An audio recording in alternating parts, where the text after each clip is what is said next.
Hi, I'm Avery Davidson. Thank you for joining us for This Week in Louisiana Agriculture, the only TV show bringing Louisiana farmers and consumers together every week. We begin this week by remembering a man who worked closely with Louisiana Farm Bureau throughout his political career, Edwin Washington Edwards. Edwards died this week at the age of 93. Edwards remains the only man to serve 4 terms as Louisiana's governor. We're not going to go into all of Edwards' legal issues. You can get that from other news sources. We're going to focus on his ties to agriculture and the relationship Edwards had with the Louisiana Farm Bureau. In a 1997 interview with TWILA, Edwards said he first began working with Farm Bureau when he became a state senator in 1964, but that he knew agriculture since birth. Edwards said his father was a 3rd grade graduate sharecropper in Avoyles Parish, and that on the farm a young Edwards would make $1 a day picking cotton. In 1976, Edwards spoke before the Louisiana Farm Bureau Convention in New Orleans, shortly before the state legislature took up a very important land use value legislation.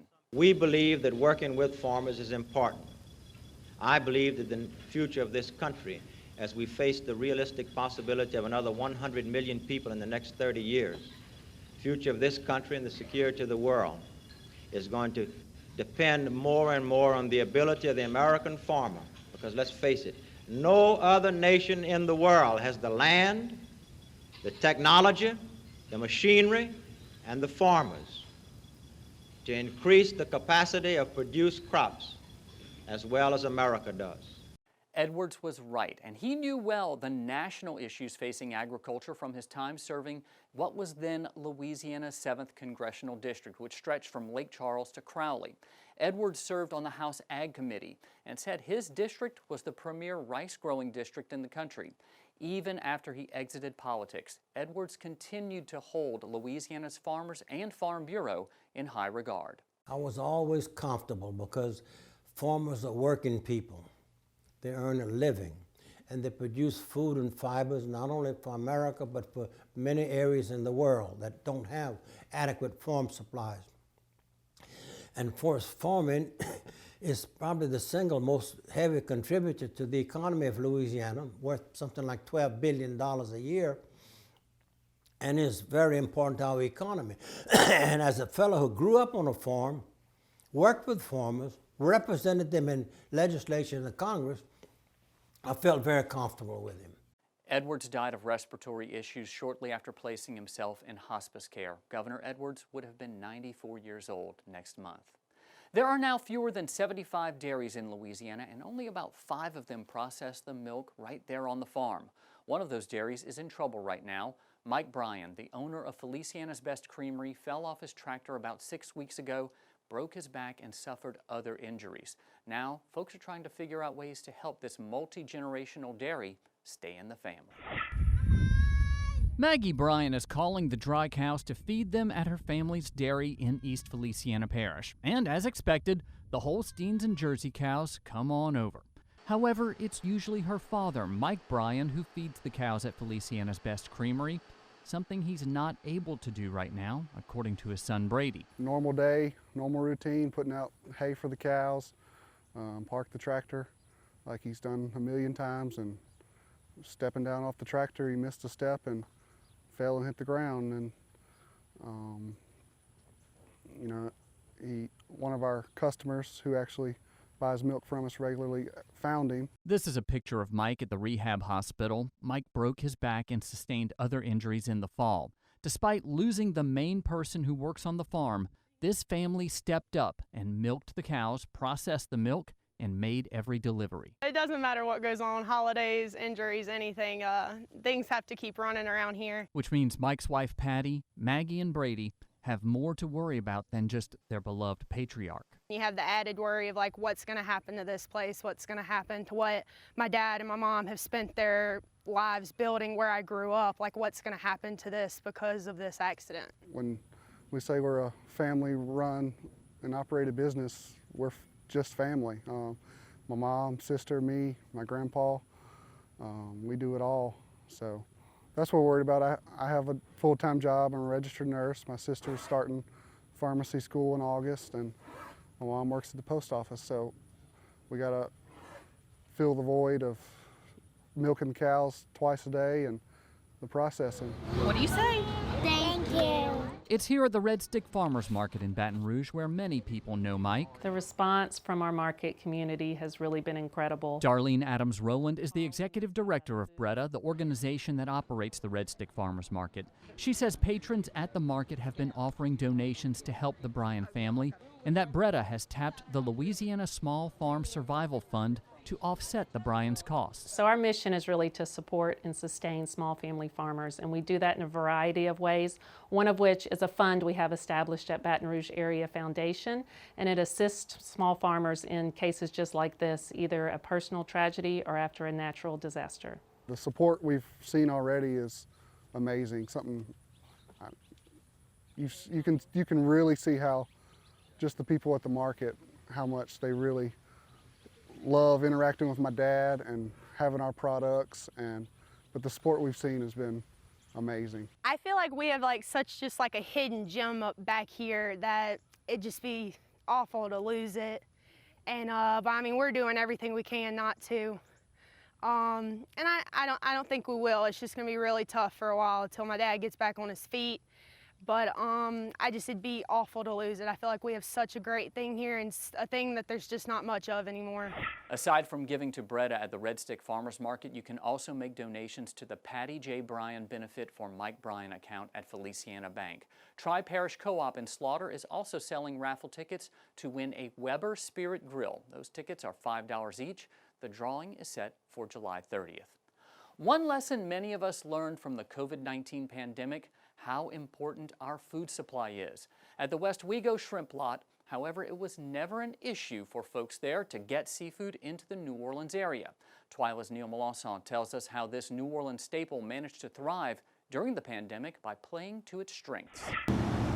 Well, right here at the entrance is a food staple of this community, the Westwego Shrimp Lot. Since 1978, this corner has been selling seafood directly to consumers from fishermen.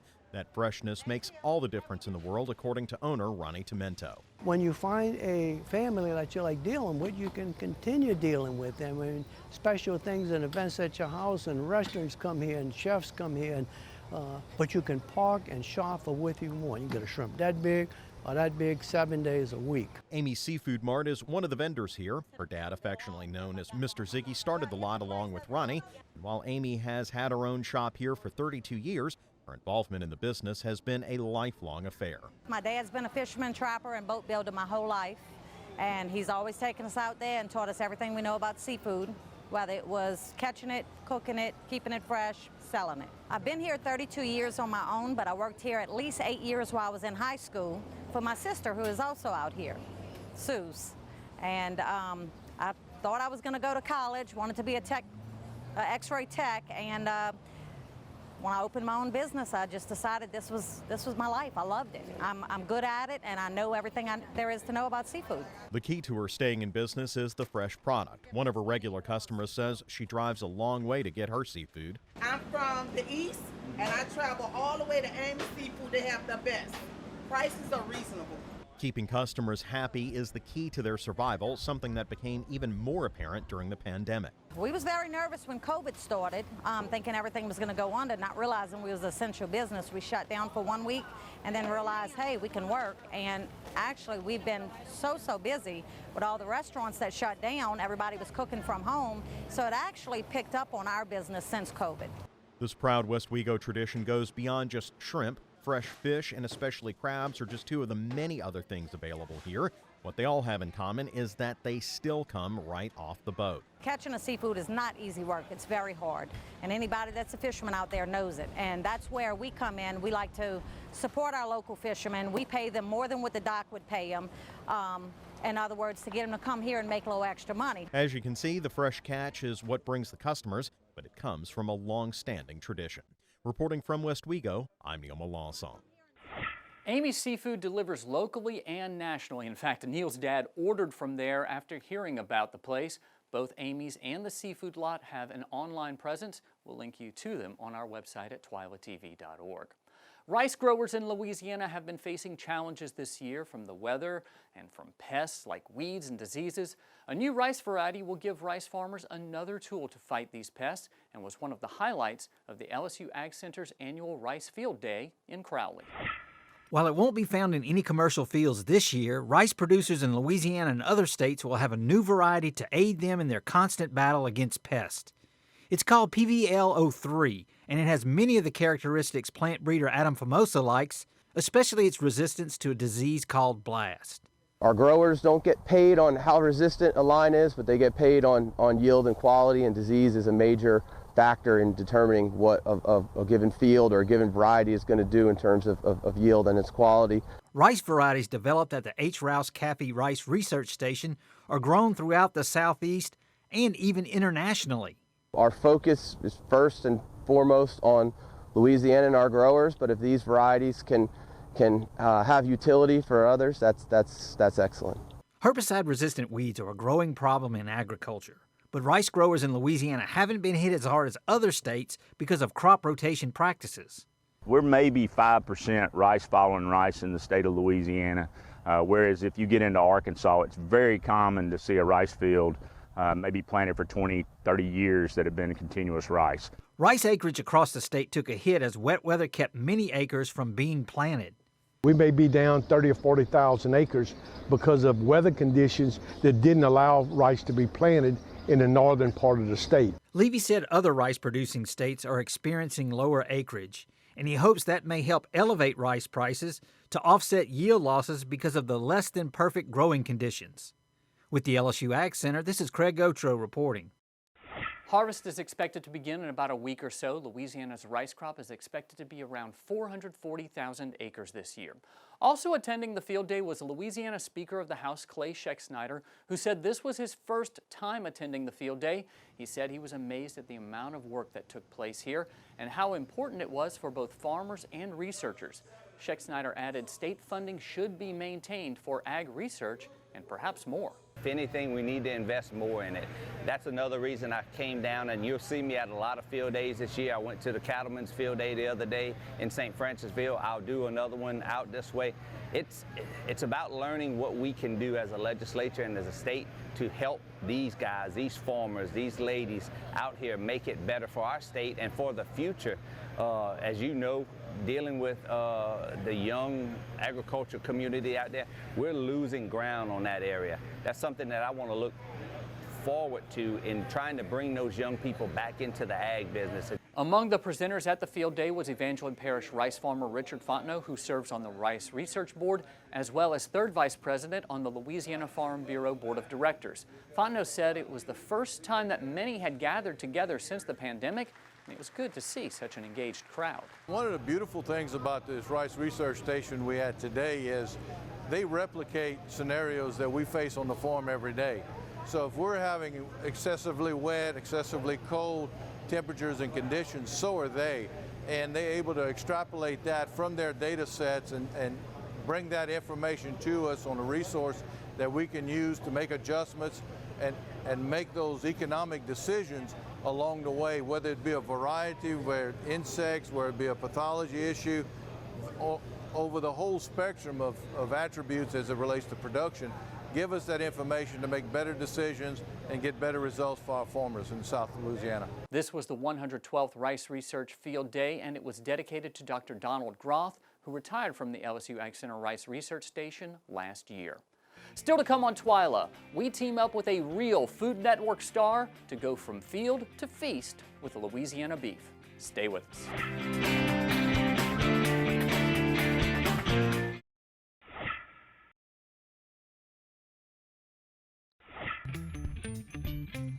Welcome to Field to Feast, where we celebrate Louisiana's ingredients. Today, we're meeting up with local celebrity chef Jay Ducote. He's going to take us around to his farming friends to gather the ingredients for a delicious Louisiana lunch. Field to Feast with Jennifer Finley is brought to you by the Louisiana Crawfish Promotion and Research Board, Louisiana Crawfish, ask before you eat, and by the Louisiana Beef Industry Council, beef, it's what's for dinner, and by the Louisiana Rice Promotion Board, think rice.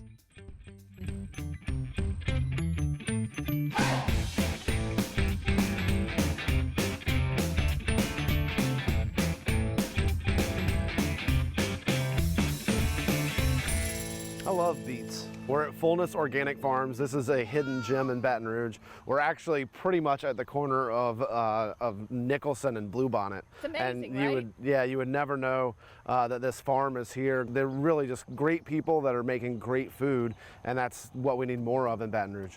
I'm gonna walk around the farm with Grant and see what he's got. I know he's got some root vegetables right now, some beets and some carrots and some things like that.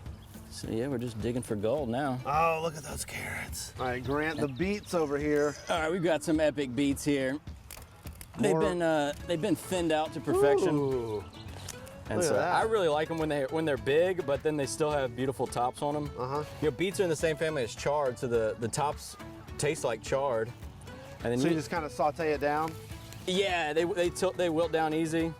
They kind of color whatever you're cooking with. Okay. But you know, that's not, I kind of like that. Is the flavor different if you're using local ingredients? Yeah, it's next level to use ingredients like this. You really want to get as local as you can with all that stuff. And in so many ways, local is better. A lot of times, most of the time, it's going to taste better because you're getting it from a local farm. It's fresher. It was picked more recently. Carrot tops are great too. Nice. What do you do, pesto or? Yeah, carrot top pesto is great. You can use it for garnish in a lot of dishes that feature carrot. And we're gonna try to make a taco. We gotta go to Iverstein Farms Butcher as well. I know I'm gonna pick up some beef from him, and then we're just gonna kind of throw some stuff together at my house. So we'll see how it goes. Got a lot of meat in the case today. We do. Yeah, good selection. The guys have been cutting all morning, getting it filled up. Yeah, I love this. The flat irons and the Merlot and the picanha, cuts that you don't see everywhere else. Yeah, and easy, approachable, 5-minute cuts on the grill. One of our staff favorites is the bavette. It's kind of a lesser known cut. It's got a little more flavor than the skirt steaks and things like that. And we find it a little more tender. It takes a marinade really quickly too. Love it. So, yeah, that looks good. Let's cut it up. Yeah, so we're gonna take a bavette cut. It's really like the sirloin flap. It's pretty close to along the kind of the inside of the cow where your skirt steaks come from. So a lot of times that's used as tacos and fajitas and things like that. So we're gonna use that cut. We're actually gonna use it to make essentially a sort of fajita at my house with those beets and carrots as well that we got from Fullness Organic Farm. So beef and beets, that's what we're doing. Okay, I'm so excited. I'm really, really hungry. So stay with us because next up we're heading to Jay's kitchen for beef and beets. All right, I got it all in the bag. All set. Appreciate it, buddy. What time's lunch? Always a pleasure. Oh, come over anytime. All right, thanks, Jay. I'll be ready in about an hour. All right, have a good one.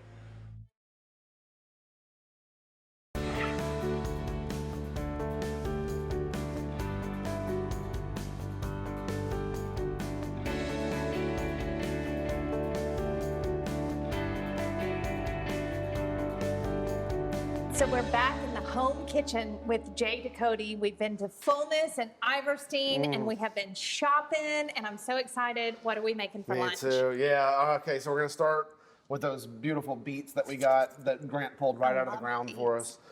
We're gonna cut those up, get them in the oven to roast. And then we're gonna do a real quick pickle on some carrots from Fullness. Okay. We're gonna take this beef that's still marinating here. We're gonna sear it right on the flat top. We've got some tortillas from Ola Nola in Gonzales, Louisiana. We're gonna make some beef and beet fajitas. We're just gonna give the beets a nice little trim. I mean, these things were just plucked from the earth not but an hour ago.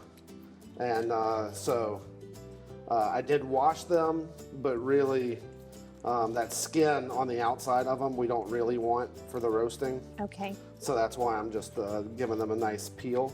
I'm really just gonna kind of cube them up like about a 1/4 inch or a centimeter cube like that. All right, so with these beets, I'm gonna take a little olive oil Okay. and drizzle that on. And then I'm gonna use this rub. This is JD's backyard brisket rub. Ooh. Now, it might be just kind of a weird thought there to say, let's use a brisket rub, but really this is just kind of my custom blend of salt and pepper. Oh, that's All right, awesome. so we're gonna spread these out in a single layer. I've got the oven at 425. So we're really gonna roast these beets. We're gonna get them hot, we're gonna get them kind of crispy, and it's gonna be perfect to put on the taco as part of the ingredient list there. So let me pop this in the oven, and then we'll switch gears to the carrots. Let's go. Now we're on to the fullness carrots, and I've got just a little water in this saucepan here, and I'm gonna add some rice wine vinegar. Okay. And what we're gonna do here is just a quick hot pickle. So what I wanna do is just take my carrot and make all these thin strips with my vegetable peeler. I've got all these carrot ribbons, Beautiful. and I'm gonna drop them right in there in our vinegar.